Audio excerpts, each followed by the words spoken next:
Hey guys, welcome back. I'm Nick, your host of On the Scene with Martini. Make sure to like, comment, subscribe, and don't forget, you are the scene.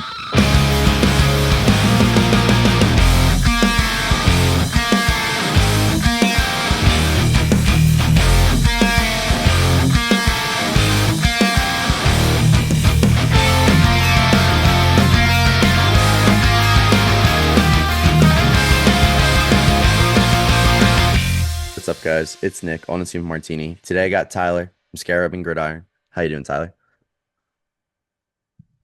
Good, man. What's up? I appreciate you coming on. Tyler's going to be doing a little art in the background while we do this. Oh yeah. Do you mind just kind of Try to starting? keep the Wi-Fi strong. Fair enough. Do you mind just kind of starting out like how you got into music in general? It's cool. Like a lot of people kind of start out their career, I feel like in hardcore, being a drummer, which you still are a drummer, and then like transitioning to a vocalist. Like I think that's all. I think that's super cool. Could you kind of start out how you got into it? Well, I got into music first, you mean? Yeah, yeah, and then from there, kind of how you got into like more of the hardcore specifics. Yeah. Well, I always like grew up around music in the house. My mom was just really big on like everything, and obviously, like your parents will play music in the car. So, I mean, she'd play a lot of like Bob Marley or Patsy Cline or Selena or anything, So, just that was like my first exposure to music. Um, First CD or tape I ever had was cassette. My mom got me a 98 degrees cassette tape. It was so funny. But I don't remember anything, how any of that sounds. Yeah. And then over time, I'm the youngest of six. So I have three older brothers, and my oldest Ryan, oldest brother, rest in peace. He was a big alternative guy, and he would have posters in his bedroom, and I would used to see like huge like Nirvana posters and like Smashing Pumpkins, Siamese Dream posters, and I was like, damn, that's awesome. And it then my the brother below that, Brandon, he was a big punk guy, and he was really into like anything really like Screeching Weasel or Os Rotten or just anything rancid shit like that. And Hmm.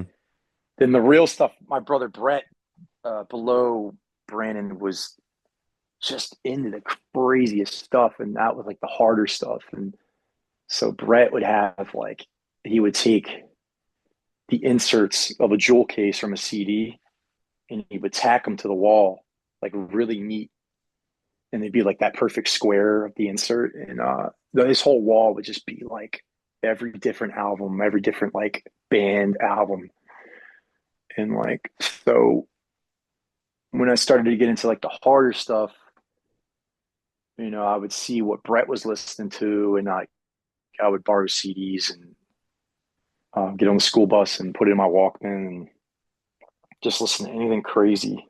Um, and one of the first CDs my brother Ryan he ever gave me was like Everclear, So Much for the Afterglow, or Hmm.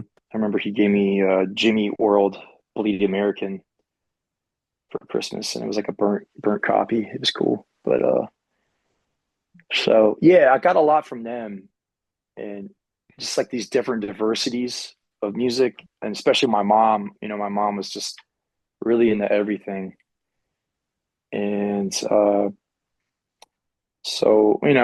I started going to shows probably around 12, 13. My brother Brandon took me to like a local show. And then the next day after that, we went to Warp Tour. I think it was like 2003 or something. And it was in Camden. And I remember seeing like Avenged Sevenfold. I think the Casualties played a bunch of stuff, So Was anyway, that yeah, kind? fast forward, man. I just like fell in love. Go for it. I'm sorry. No, no, you're good. I was just saying, like, was that kind of the moment where you knew like this was the music that you wanted to transition to? Because I it's like think cool so in too. my You have like having the older brothers too. I feel like is such a helpful thing. Like you can kind of see like their personalities related to their music. Now, like you kind of see, I think you said Brandon, right?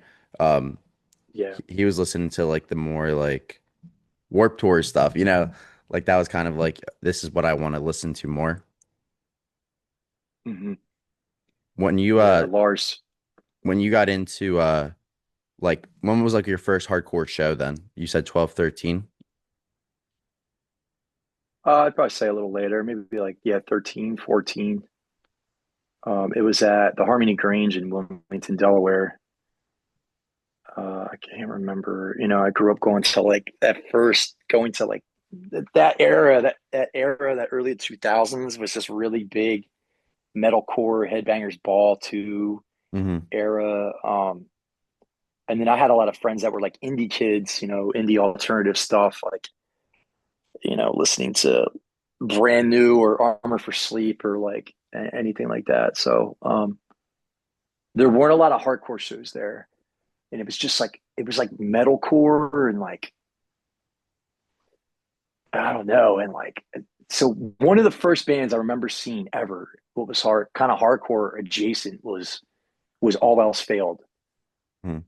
And that's like, pretty much Philly. And that's just chaotic shit. So I remember that show and it just being like those dudes are nuts. Singers doing like backflips off the stage and um, growing up hearing the stories about that band and then just doing just insane shit. Like you go on YouTube and you see any of their shows from the early 2000s and it's chaos, dude. There's a full packed show and everyone's just like losing their minds. So I'd say it's that, man. I'd say like one of the first shows I ever kind of hardcore like that was All Else Failed. And then I can't really think of like a straightforward hardcore band, dude. Like I don't know. I've been to so many shows, I can't remember what what was the first band. Yeah. So Did at yeah, that point in time were you playing drums or was that like a later on thing? yeah. I started playing drums when I was 11, and my mom got me a drum set for Christmas, and it's stuck with me ever since, dude. So like Yeah.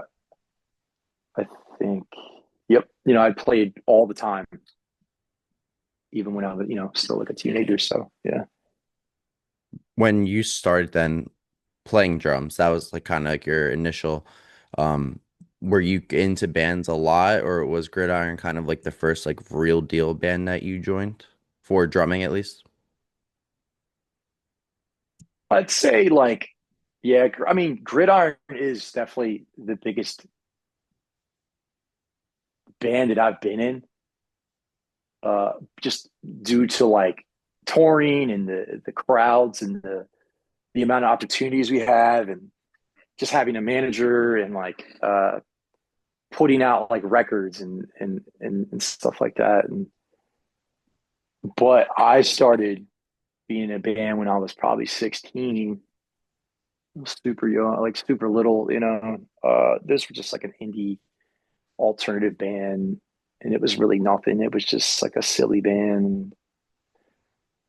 Then started another one that didn't last, and then my first actual hardcore band that I played drums in was a band called Cut Short, and the singer Garrett was like a good friend of mine, and he kind of introduced me to a lot, mostly all the hardcore stuff. Integrity, Ringworm, Four Punch, shit like that. Anything that was really like I don't know, like just dark hardcore stuff. And Hmm. so we started a band called Cut Short, and we did a couple tours. I think one of our first tours was with Expire, and that was Expire's like one of their first tours. And then there's been many bands after that, that I've been an agitator that I did the most touring that I ever got like my kicks with touring, and that was with Agitator. We did a lot, and it's hard. I gotta crawl back Yeah, yeah. to It's like see what blessed I from the did. past You know, stuff. my memories. Yeah. Absolutely. Yeah, man. So like when you right now, like your current job or current roles, you're a frontman and then you also do drumming. When you're I want to get into the new album that Scarab came out, the Burn After Listening. What was kind of like the thought process like behind that album? Obviously, it's a super heavy album. It's going right at you. When I put it on, I was like, "Oh shit!" Like this is it's a pack a punch right away. What was kind of like the thought process going behind it? And then I want to dive a little bit after that into the art behind it. Sure. Let me grab it. Let me grab the record so I can kind of just like Yeah, yeah, of course. stare at it and think about stuff. Yeah. Um, yeah, I mean, as far as like the album title, I'll just like write stuff down on my phone all the time. Like I write lyrics a lot, like every day.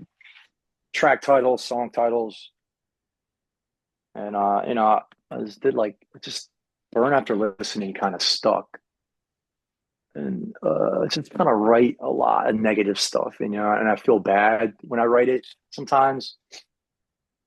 So like, there's just like a lot of meanings to that title, and I just thought that like,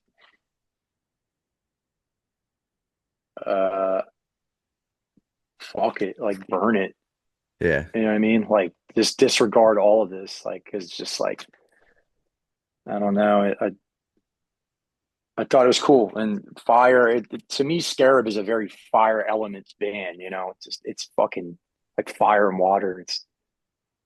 It's just constant rage, dude. So Yeah. I pitched that title to the dudes, and they're like, "Yeah, I think that there's like I think we think that's sick, so let's do it."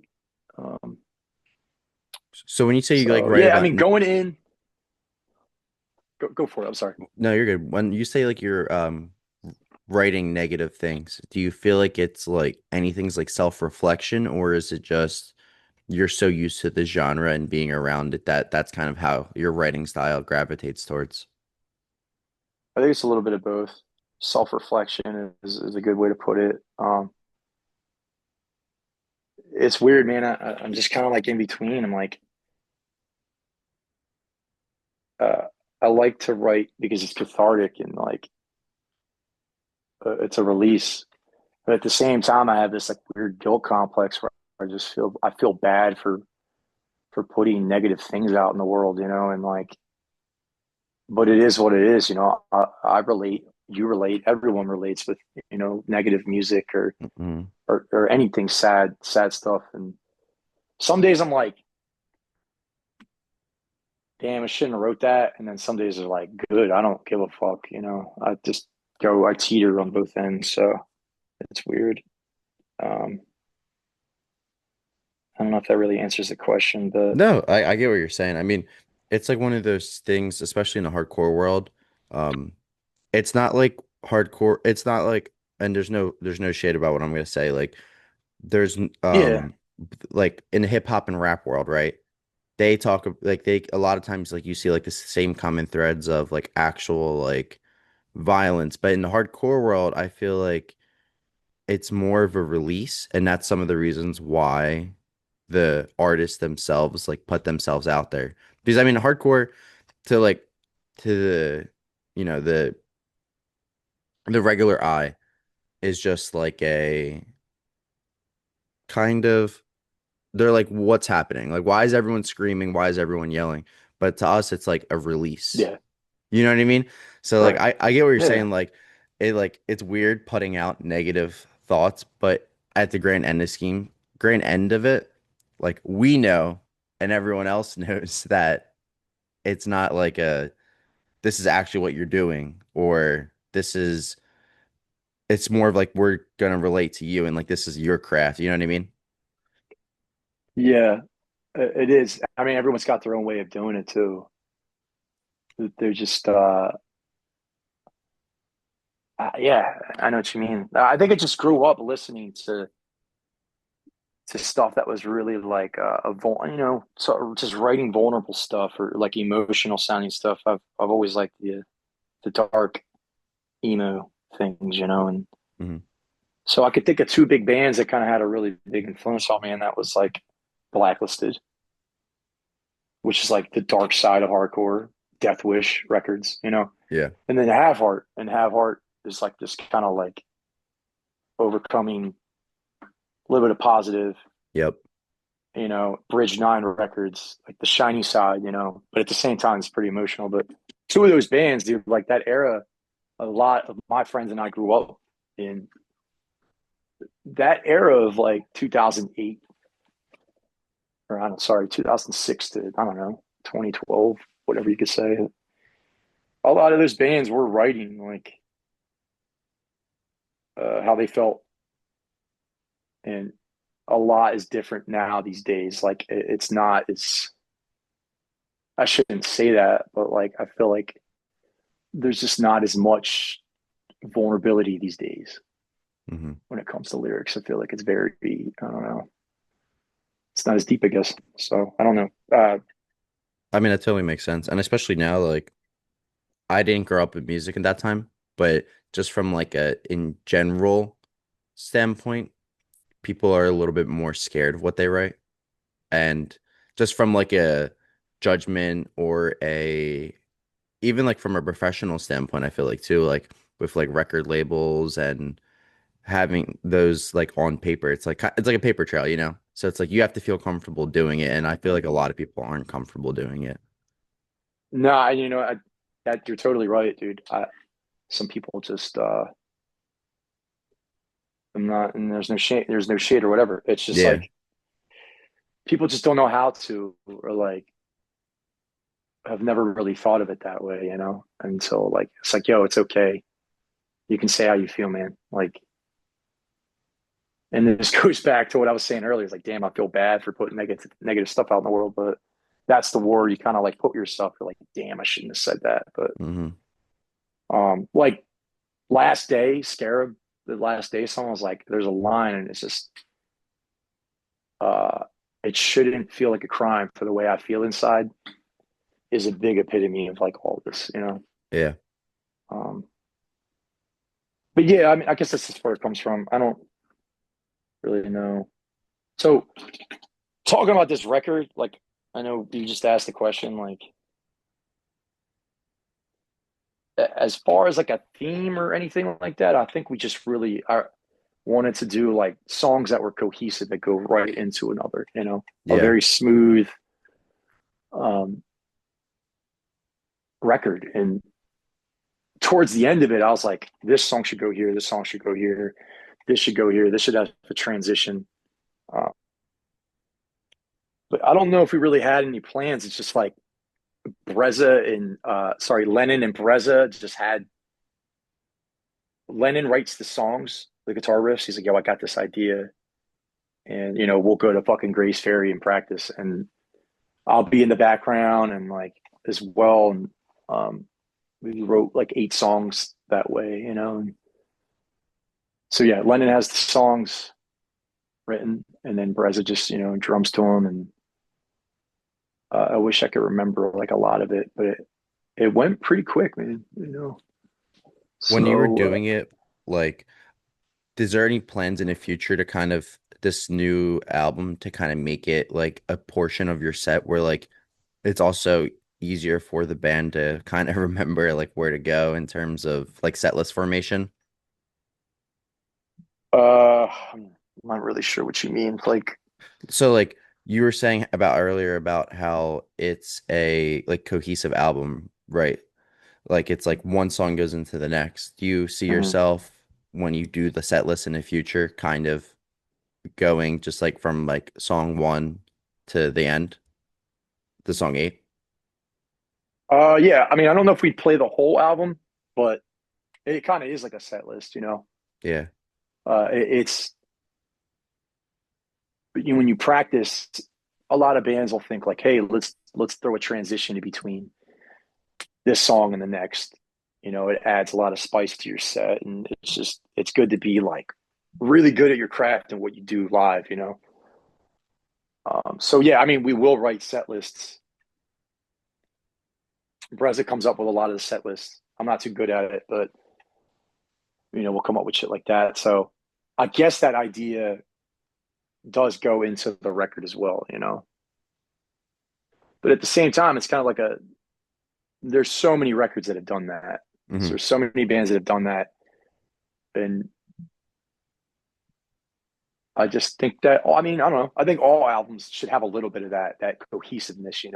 I don't really like dead air when it comes to a record. I needs to be like, or at least for Scarab, just like relentless. And when you can think about if you ever listen to Nails, like on Silent Death, it's like, it just Yeah. it doesn't stop, dude. It's fucking, there's no breathing room. And.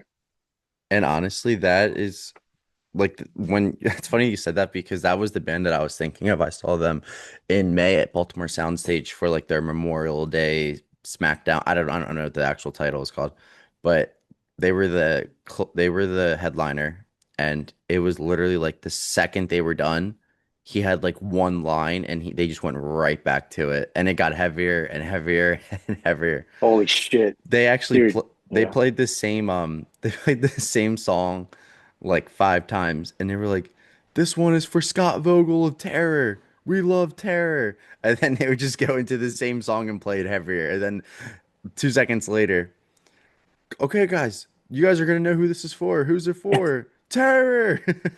Dude, that's hilarious. And No, they're great live. Scott is like on the side. He's like, "What the fuck?" Yeah. Yeah, I'm sure Scott was eating that up. That's funny. That's cool. Yeah, man, they're great. For Scarab, like you do a lot of artwork. Well, you did the Burn After Listening kind of cover, right? Yeah. What was kind of like you said earlier too about like throw it away literally after you're done listening to it. This is like a hateful thing. And obviously you can make out like the skull and you have a very unique style, which I really do like your artistic style a lot. Um, Thanks, man. did you kind of have that going into it, the painting, or was that something you came up with afterwards, knowing that you wanted to be the cover artist for your new album? Um, nah, like I think this wasn't the original plan. The artwork was something I was creating on my iPad for a little bit.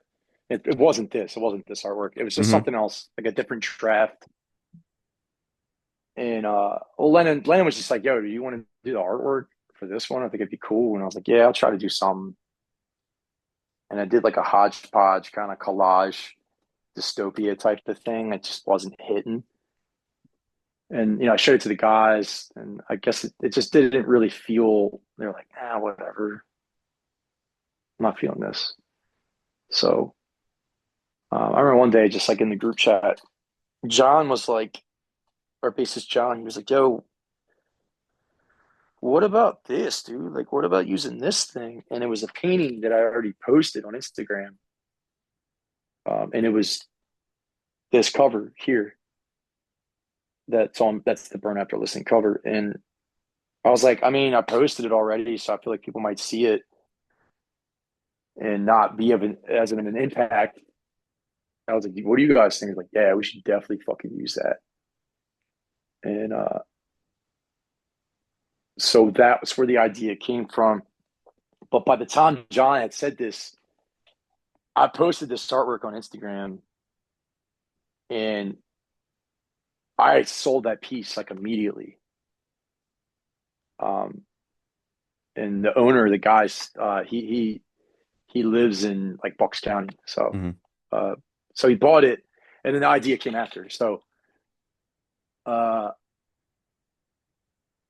what am I trying to get at here?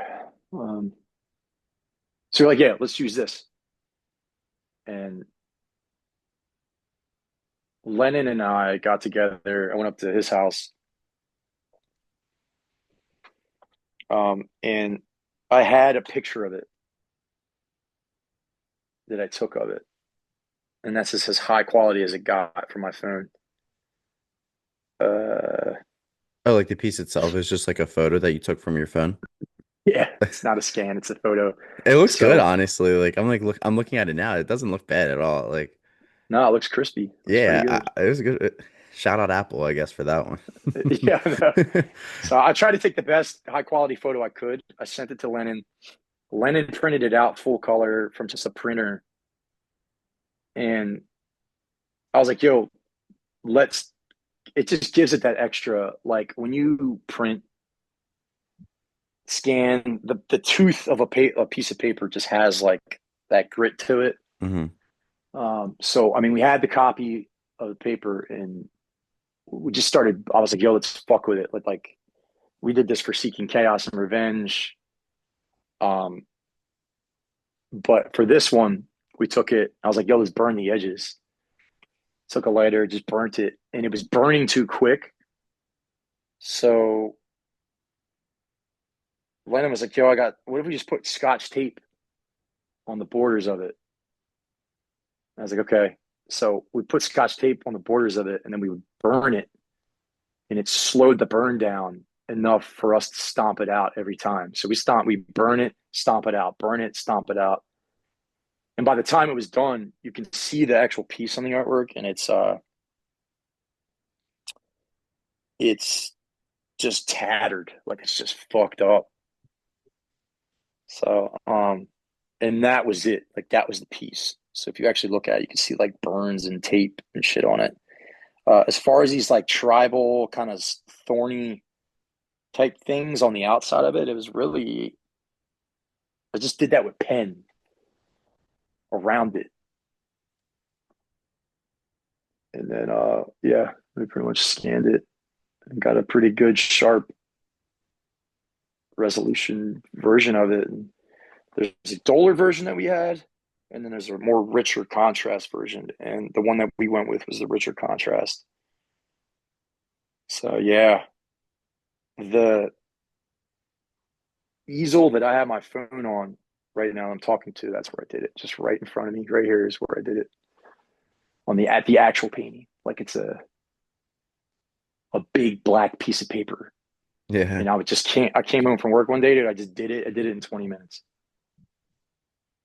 When you do your artwork, do you have like a plan going into it? Or is it kind of just wherever it takes you? I know you have like the black ink more like um I don't know the proper word of saying it, but like you have the black ink ones that is kind of like more like formulated, like symmetrical and such as one of your styles, but then you also have like a very chaotic, loud style. You ever have a plan going into it? I think the symbolic ones, the first ones you're talking about, definitely, Hmm. um, definitely those. I kind of have a plan for the bigger pieces. I like to kind of just pour out what's inside, and you kind of just intuitively follow wherever you're going with the piece. And there have been some times where, you got something in mind, you do it, or like I like doing skulls. So I do a lot of skulls, but I think for the most part, I just like to create out of thin air, Yeah. and just follow wherever it goes. So yeah, man. What's your favorite like material to use then when you are doing those kind of paintings? Like is it watercolor? Is it have you ever used like charcoals or Yeah, I know what you mean. Probably acrylic paints because that's just like I can do the most coverage with. hmm A lot of mixed media stuff I do, so I incorporate a lot of acrylic is the most of it, and then spray paint, and then I'll incorporate watercolor sometimes into it. But you really just got to make a mess of it, man. Yeah. You just got to be crazy. You got to be a crazy person. To just, I don't know, whatever. Yeah, Did you ever get into, you're saying you use spray paint. Did you ever get into like graffiti at all? yeah. When I was younger, Did you it's have always like gonna. did you have a So, tag or I did. Yeah, I don't write anymore, but I just that is always going to be a part of me. It's always a part of you. Hmm. You see things everywhere, or you incorporate it in everything, and it's been incorporated into Scarab a lot, big time. Did you ever have like a scary situation graffitiing? I had Mike Gallo from Agnostic Front on recently, and Oh he yeah. was telling me about how he's very into graffiti, and he was like, for some odd reason, like I really never had an issue, and I grew up in New York, but like I could see we see stories of like graffiti artists being chased by cops and et cetera, et cetera. Do you ever have like a Hmm. situation with that at all? Yeah, a few times. Uh, I've got caught every time, Oh, really? every time. I mean, I've gotten away Yeah. scribbling or just getting away, but it's funny. I had to do a criminal background check recently and pay for it, and they had to scan my fingerprints for touring with Gridiron, and we go to Australia soon, so I had to get criminal background check. But since like I got it back, and I was like, damn, I forgot about this. But I was really young. All this stuff happened mainly when I was a teenager, Yeah. up till when I was 20. The last big one was when I was 20, and cops just in suburb areas, though, if you give them any fucking reason and they're bored, they're gonna smash you. So Yeah. uh, yeah, they got me pretty good. I mean, they raided my house and tore shit apart. They took everything, my computer, anything graffiti related, they're gonna take.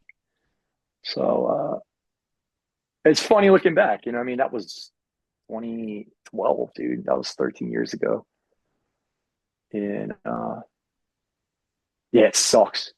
Yeah. Getting caught sucks. It's the fucking worst. And when you haven't done it in a long time and then it comes back to you, it's like going to school again for the first time and you realize this fucking sucks. And just dealing with the law and dealing with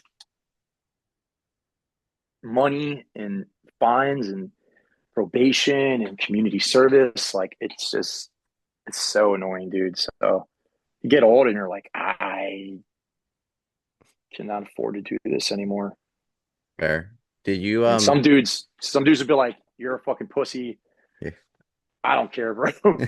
I'm chilling. I like peace in my life. So yeah. I feel like that's how my response would be, especially after like my next question was going to be about how did you kind of go back out because of like the thrill of or was it more of like the art of it? Kind of the both. Both. I like, I like the adventure of it. Hmm. Like finding some shit that no one else would go to, or just finding a spot, or it takes a certain way of thinking, to really how you're gonna get in there and get out. And that's the best shit. Is like, oh, I found this spot, and then someone else comes along years later and they're like, yo, what? Like, what was Hmm. this person doing here? Like, Yeah. it's so weird.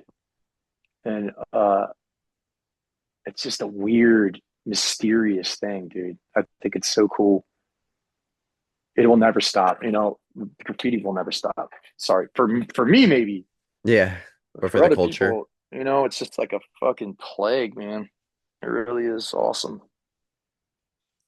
Yeah, I don't really dig too deep. It's better to keep that stuff like in personal life, but I think it's cool that every once in a while you get to talk about it, but not say too much. So yeah, Yeah, of course.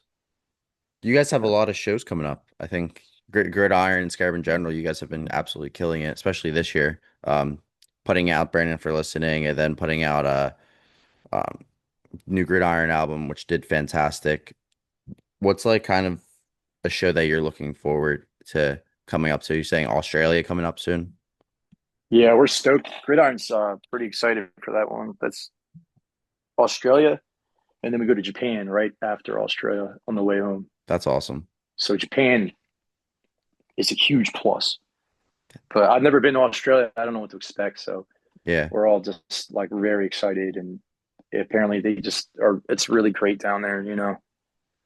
They have a good hardcore world, especially with like speed doing speed things. Like I feel like they're really bringing the culture to Big, Australia. That was kind of like if we're gonna go like after any like country or continent at all, like that was kind of like a lack I felt like Australia in terms of the hardcore world. But with mhm. like recent speed endeavors, they really are ramping that thing up. Yeah, dude, big time. I mean, they definitely have, man. They've been making a lot of noise and a lot of traction. I mean, they tour relentlessly too. So Yeah, I didn't realize that how brutal their tour schedule was. yeah, I mean, and I feel like they're in the States the majority of the time. Yeah. But I don't know. I mean, I heard they're kind of like, yeah, they're like the biggest band out there right now, and they do a lot. You know, they put a lot on. So yeah, I'm excited to see, what it's like down there. Um, Have you ever played in Japan before? I did Japan. I have with Lifeless, and yeah, Lifeless did like shows we did like four or five maybe. Hmm. Spent a lot of time in Shibuya. I don't know how to say it.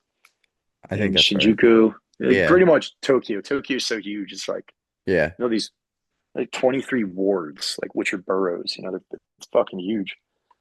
So yeah, I went there, dude. It's awesome. I don't know. And that was 2016. There's just something everywhere all the time, uh, and you just walk everywhere. It's cool. What's the Yeah, energy like for a show there? pretty sick. I mean, dude, kids are constantly moshing. They Yeah. love moshing.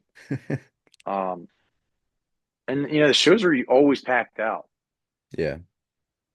It's not like huge attendance, but they pick the right room and then the right amount of people come and the room fills out. And I mean, as far as like Blood Axe Festival and stuff like that, those are that's a there's a lot of people that go to that. But the shows that we had, Lifeless, were awesome, and the moshing's crazy. They love the smoke inside. I don't know, it's fucked up. Smoking cigarettes inside a place while you're playing is is so insane. But if that's the way it's got to be, that's the law out there. I guess you can't really smoke cigs outside. So, That's so um, interesting. yeah, dude, it's nuts. I would hate that. Yeah, maybe it wasn't as bad as I thought. I remember it was crazy. Like the last show we played, I think it was Anti Knock Yeah. in that venue, and yeah. If you ever get a chance to go, dude, I please go to Japan. It's I want awesome. to. I really want to. I want to go for I'm a big nerd. I love comic books. Like I Nice. so I really want to go there for a Comic Con. I feel like it'd be cool.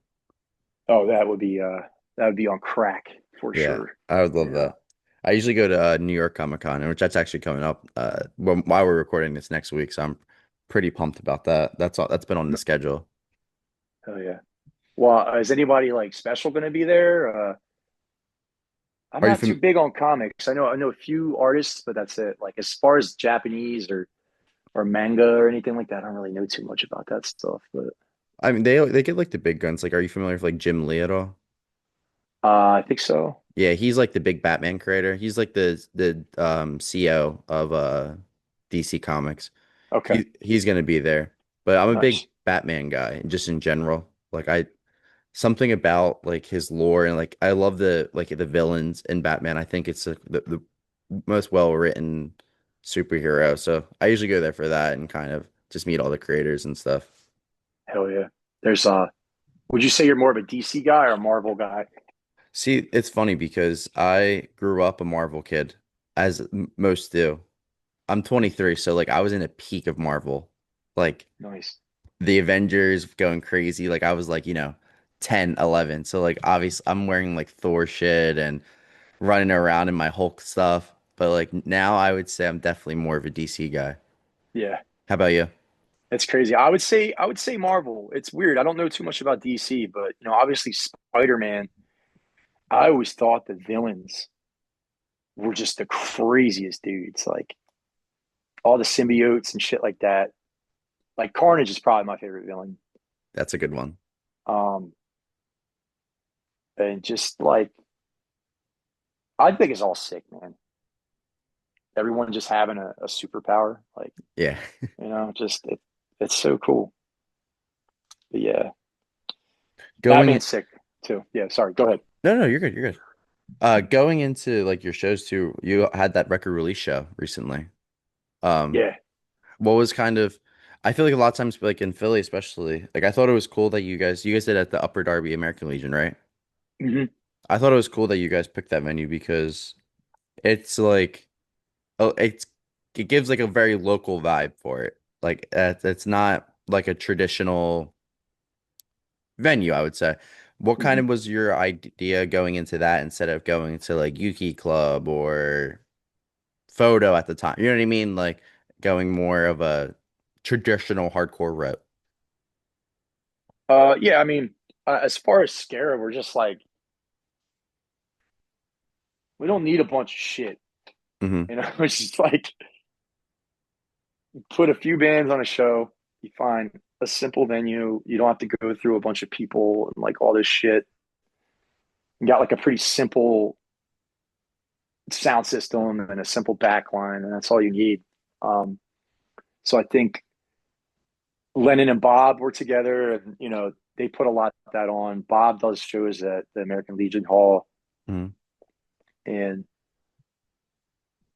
there's been a pretty good place, like that VFW. I've been to a few shows there, and it's just simple, dude. Like it's just old school vibes. Yeah. I think Lennon came up with the bill as well as Bob, and just putting on like your friends' bands and shit, and definitely like-minded, sound-minded bands. Like, and it's funny, Connor, who sings in the Final Agony and Genocide Pact and drums in many other bands, he was like, when Final Agony played the record release, he said, "This is the Super Bowl of dark hardcore show." I was like, I like that. That's cool. So yeah, that's like darker stuff. Um, so yeah, they put that bill together, and I think it was just perfect, man. It's simple. Mad people were sharing it. Mad people came out. You had like Forced Order come out from California. This was like their first show in 10 years, like something like that. Uh, and then Final Agony and With Hate, Suicide Eyes, and uh, yeah, it ran smooth, man. It was awesome. People really showed out for that too. What was it Yeah. like seeing everyone like, I mean, the hardcore is a very supportive community, but Mm. I mean, record release show, you guys it was promoted very well too. So I think that definitely helped it. But what was it like seeing everyone out there? And I saw a lot of photos too of like the people singing. I mean, that must be a great feeling. Yeah, it was great. I don't know, man. It's special. Like, it's just cool to see bands doing their own thing, like their own way, their own style, and like everyone really coming together um, to just play. It's like everybody wants to be there, you know. Hmm. And there's so many younger kids now that are being put on through social media and seeing a flyer, and so many younger kids come out and they just go insane. So you had like this younger crowd, and then you had like older dudes, and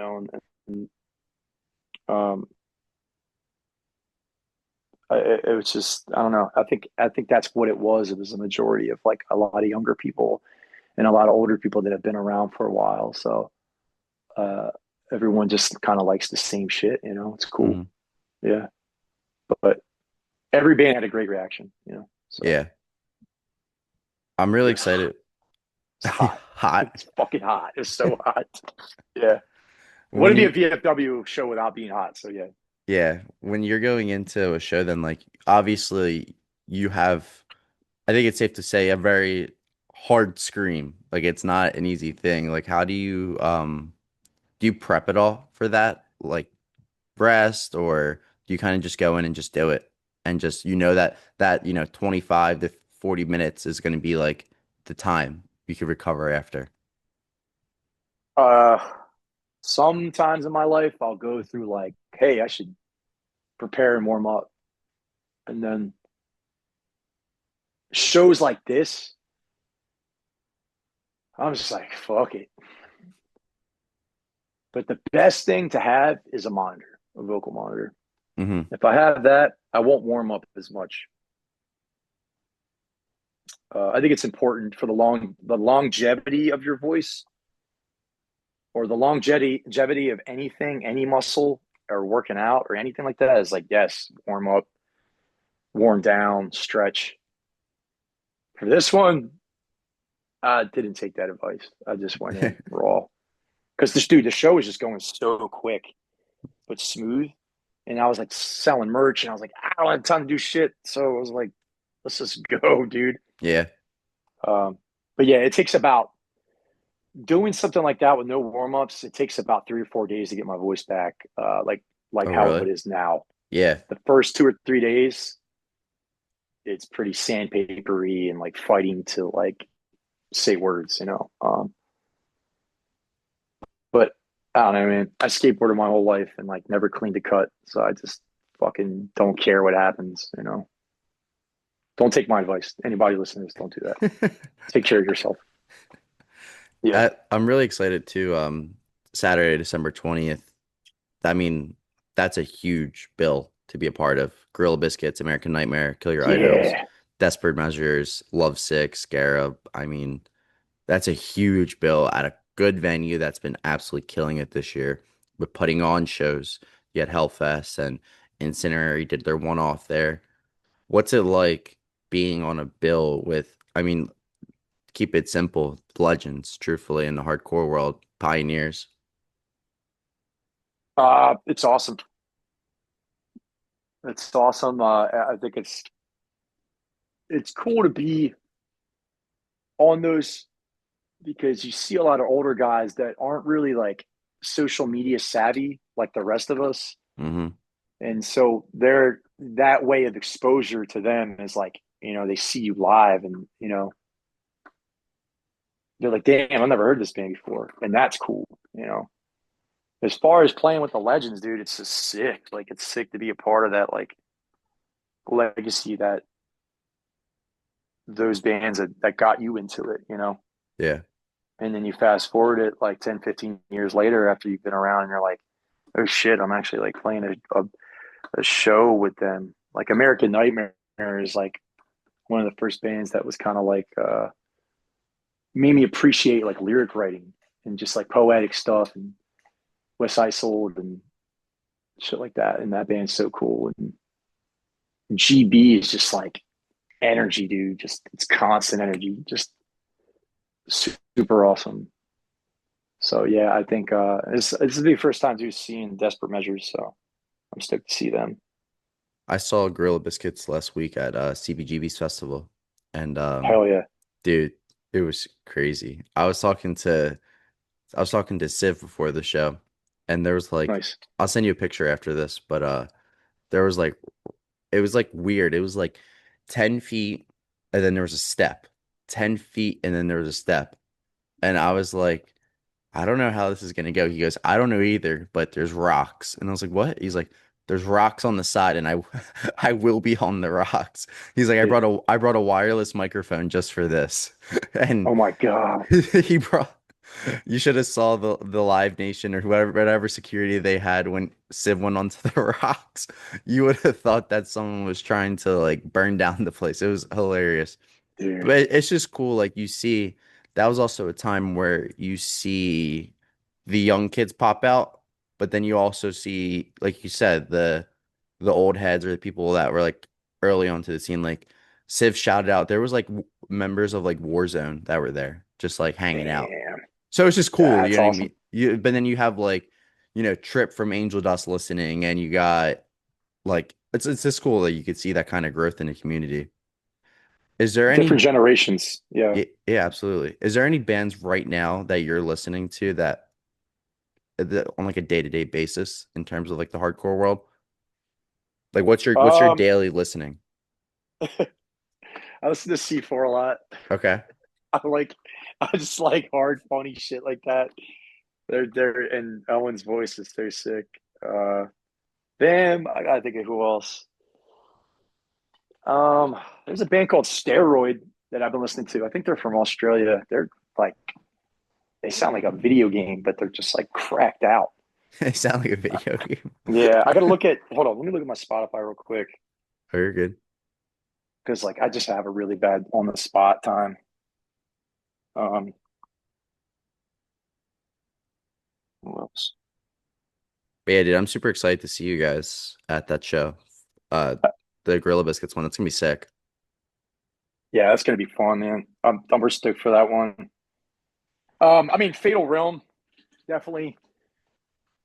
Um, who else? And you guys are going on tour with Fatal Room too, aren't you? Yeah, we'll be out in California in November with them. Dude, What's up? Government Warning. I'm talking about like older stuff, but if you're talking about like current bands right now, I'd say like C4, Fatal Realm. Um, God, dude, I'm so bad at this. Oh, you're good, I man. suck. Government Warning, I've been listening a lot to. Like Crowbar, Crossed Out. This is so much Crossed Out. But yeah, I think it's it. Start Today is awesome. Hmm. That band's great. Just younger dudes are just so stoked and they're just bringing kind of like that whole, early 2000s, late 90s era back I always and forget. just cool posy shit. Are they the Northeast band or are they the California band? They're from California. Cali. Okay. I always get Start Today and Stand Still confused, like all the time. Yeah. Whenever I see the bill, because they play together too a lot. So it's like that always throws me off. There's I think they're is North. Stan still Long Island? I thought they were like Connecticut, but I'm probably wrong to be honest. Stand Still. Okay. Yeah. Um, but yeah. Yeah. We played a couple shows with them at like Oh, you're right. It is Long Amityville and Island. shit. Yeah, you're right. Yeah. That's sick, man. What's kind of Yeah. like I your mean, I have next a step musically? Like, I'll hit you with a final question. Like, what's your what is your next goal per se? I mean, obviously, to always just get better, a little bit better every time. But switch it up. I think for Scarab, it's like I'm not sure what we're gonna do. Maybe another LP, maybe a couple more songs, but I think I would like to write. I would like to use all my lyrics and Hmm. not sacrifice them how I usually do. And Gridiron's got so much ahead. We're going to be writing all types of stuff, man. We have a few songs coming out soon, but yeah, I don't think it ever changes the way I feel. Yeah. I'm a pretty positive guy, neutral, But I think as far as like music and what I like about hardcore is just like emotion and anger and just releasing that, and that's what I've always been about. Is just find a way to uh, just relieve yourself. So and that's what hardcore is for me. That was a strong ending. And Naswell's hardcore is for me. I like that. Oh yeah, Well, thank you so much. I appreciate you coming on, Tyler. thanks, man. You're awesome. Thanks for having me. Of course. Well, guys, down below, there's going to be some links. You'll see Gridiron, you'll see Scarab. They're going to be around a ton coming up this late fall, winter, then probably early spring then. And then if you go to Tyler's Instagram, xmollyx, you can go to his Big Cartel, and he has awesome originals for sale, very fairly priced, and they do go quick. So take a look. Till next time, guys.